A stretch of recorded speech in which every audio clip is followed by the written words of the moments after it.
Warning. I chain smoke and I say fuck a lot. But I accept myself for the way I am. I accept you too. Viewer discretion advised. So the day after Christmas, I published that video, Eggnog and Stocking Stuffers, with the old Epstein articles.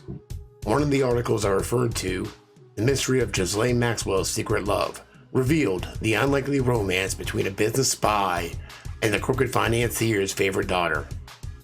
From the Mail on Sunday, November 15, 1992. So this article was pretty much scrubbed. The article was mentioned a bunch of times in the very early Florida reporting, but no copies could be found anywhere. So this person on Reddit emailed the newspaper and they sent him a text copy. November 15, 1992. In public relations terms, it was an unmitigated disaster.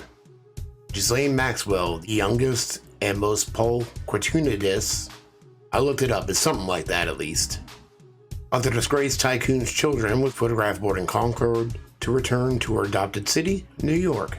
The bankers cheated by her father and pensioners left destitute as a result of Robert Maxwell's wickedness were incandescent with anger. A one-way trip on Concord cost more than £2,000, an awful lot of money for a young woman reported to be living on a meager £80,000 trust fund set up by her father. But her departure for New York is notable for a very different reason. Unnoticed by almost everybody, traveling with her was a grayish, plumpish, middle-aged American businessman who managed to avoid the photographers. It is to this man that 30-year-old Ghislaine has learned to ease the heartache of her father's shame. His name is Jeffrey Epstein, a shadowy, almost maverick New York property developer who, for over a year, has helped Ghislaine become a coveted fixture on the Manhattan social scene.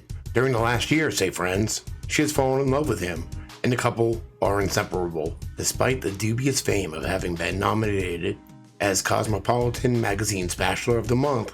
Epstein walked into her life at a time when she was desperately lonely. Even before her father died a year ago, Ghislaine had split from her great love, Count Ciconia, a dashing, charming member of the Siga Hotels chain. Ciconia was the man who molded the Ghislaine we now see. He told her where to get her hair cut and what to wear. Their affair lasted 4 years and finished in 1990. His new girlfriend is TV AM weather girl Tanya Breyer. On the rebound, Ghislaine had no permanent boyfriend, and when her father died, she went into a deeper malaise.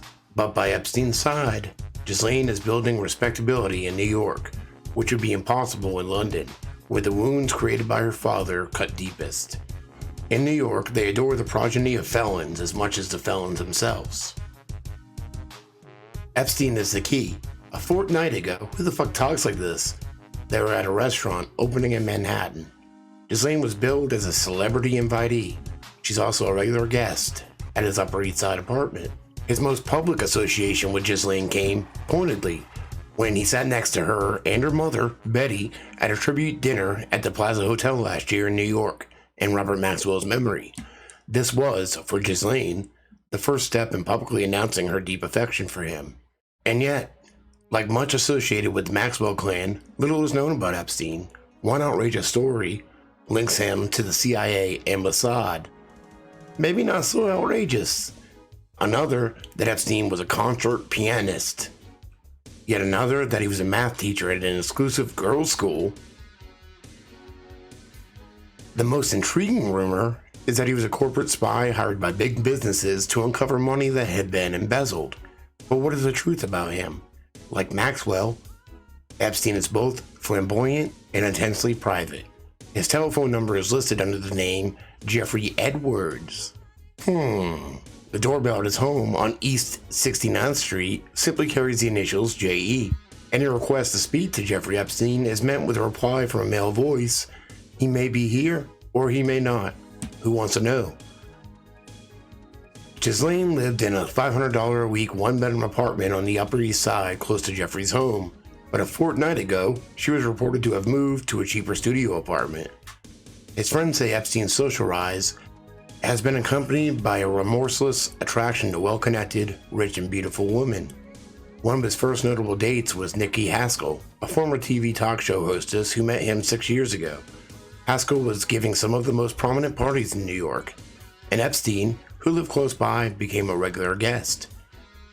Jeffrey didn't talk about his past, although he claimed to have been a concert pianist, she said last week. She experienced Epstein's love of intrigue. He told me he was a spy hired by corporations to find major amounts of money which had been embezzled, she says. He made it sound very exciting and glamorous.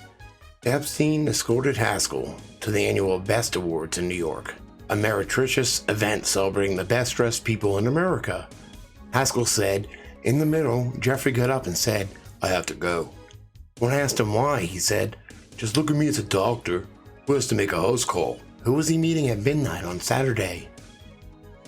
Dorothy Sowell, another New York socialite, came across Epstein at roughly the same time. Jeffrey's the type of person whose stories sound far-fetched, but you never know when you'll run into him. She said at her Park Avenue apartment, there is something about him that must ring true. Epstein told Dorothy Sowell that he had once been a stockbroker and investment banker for the Bear Stearns Securities Group, but the National Association of Securities Dealers has no record of him with that company. According to friends, Epstein was born and raised in New York. His parents were relatively poor, and now live in a house he bought for them in Palm Beach, Florida. He appears to have an inexhaustible supply of money, and yet no one seems able to answer the question of precisely what the source is. His Madison Avenue office is decorated with fabulous works of art, and he's been known to drive a Silver Spirit Rolls Royce. He once lived in a building which also housed socialite and fashion guru Mary McFadden and several children of the Walkmeister family, part of New York's tightly knit circle of Jewish philanthropists. According to a close friend, Epstein is now the right-hand man of Leslie Wexner, the founder of the Limited Corporation, a giant retailing chain. Ghislaine's New York friends are very supportive of her relationship with Epstein, whom they see as a gentle father figure. When she first arrived in February of '91, in the wake of her father's triumphant entrance into Manhattan as a savior of the New York Daily News, she had one important role as Captain Bob's ticket in the New York society.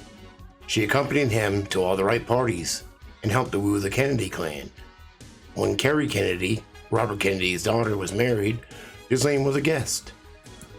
Recently, she was seen warmly greeting John F. Kennedy Jr., JFK's only son, at a New York party. As they kissed on meeting, their friendship was obvious. Indeed, men have always been important to Ghislaine. Some have been mere accessories. Others, like Epstein, Svengali figures who appear worldly. She has fallen in love with.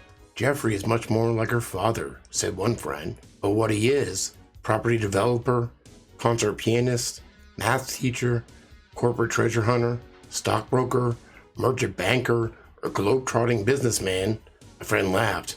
I think you'll find that there's probably a bit of truth in all of them. For Ghislaine and Epstein, the flamboyant departure on Concord proved one thing. The girl shattered by her father's exposure as a crook, the girl who went to Manhattan to build a new life, is back doing what the Maxwells have always been good at, displaying a virulent sense of bravado in the face of intense hostility. I just thought there was a few things in that worth hearing, and it was worth reading since you can barely find it anywhere. I hope you guys have a great new year, and I'm excited to see what 2020 brings. Fucking stoned. I got